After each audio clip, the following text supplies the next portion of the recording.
So again, if anybody's sort of seen presentations from me recently, this slide seems to feature in all of them.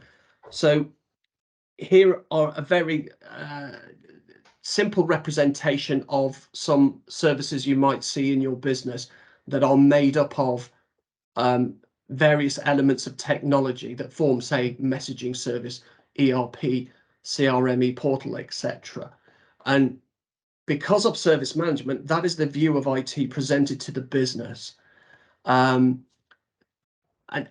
for good reason as well, because knowing the workings underneath all of that is where people fall asleep and they lose interest in IT because it's too technical, too boring for them. They're more interested in the outcomes of the technology than they are the actual inner workings of it themselves. That is the view of service management. Sam, on the other hand, runs east to west. And if you tot up all the installations for all those respective technologies, you should arrive at a compliance report then. But FinOps is interested in TCO and ROI. It's interested in the north to south view, not the east to west view.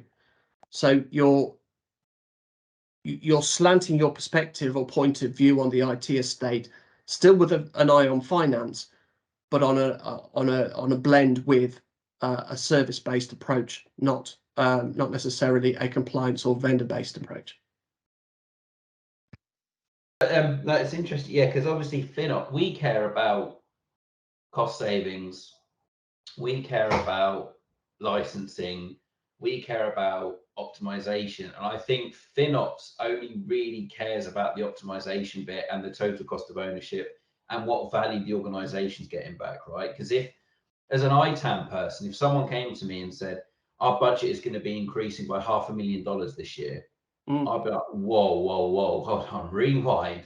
What on earth are you doing? Like, what are you buying? Is there a new project going on? Do you need like loads of new hardware? Is it a whole new software suite that's coming in? Whereas FinOps go, yeah, we're spending $500,000 extra this year, but the value we're getting back from it is worth more to the organization than that $500,000. And I think that's almost where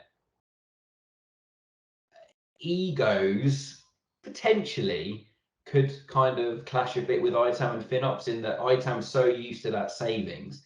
FinOps are more focused on the business and the total cost of ownership and the value they're getting from it. I feel like those two worlds could bash at some point. There is potential to do that, but I suspect, like any other organization, money talks. So that if, as you say, you're about to spend $500,000, but you're going to get 2.5, 3, 4, 5 back because of that expenditure, yeah, we'll take that punt, or we'll take that risk. So where FinOps, I think, might grate against, shall we say, traditional ITAM or traditional procurement and contract management, is this idea that if you want to make those savings in the cloud, you've got to move today, because you're dealing with per second billing. So your savings won't be realized until you scale down. But what you can't have is death by committee actually saying, yes, let's make that scale down. Let's take 3 months to make that decision to say, yes, we'll wind something down. That's 3 months of savings out the window. And I think there are a lot of, shall we say, bureaucratically heavy organizations that are going to be in for a real culture shock once they move to the cloud, because they're going to be these people who are going to expect to sit around tables and talk with 12 other people and bounce the decision around 14 times, and then come up with the decision they should have come up with 90 days ago to say, yeah, let's scale down, or indeed, let's scale up.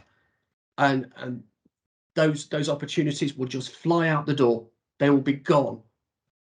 So they need, I think the expression I use is that architects need a pint of procurement's blood, and procurement need a pint of the architect's blood. There's got to be some sort of convergence there, and I think some sort of glossary of language as well, of interpretation, because for architects, conversely, they're the other side of the coin. This idea that this agility of operation, we can just spring up services left, right, and center. Well, yes, you can, but there are financial consequences to you doing that. So you have to be respectful of the money.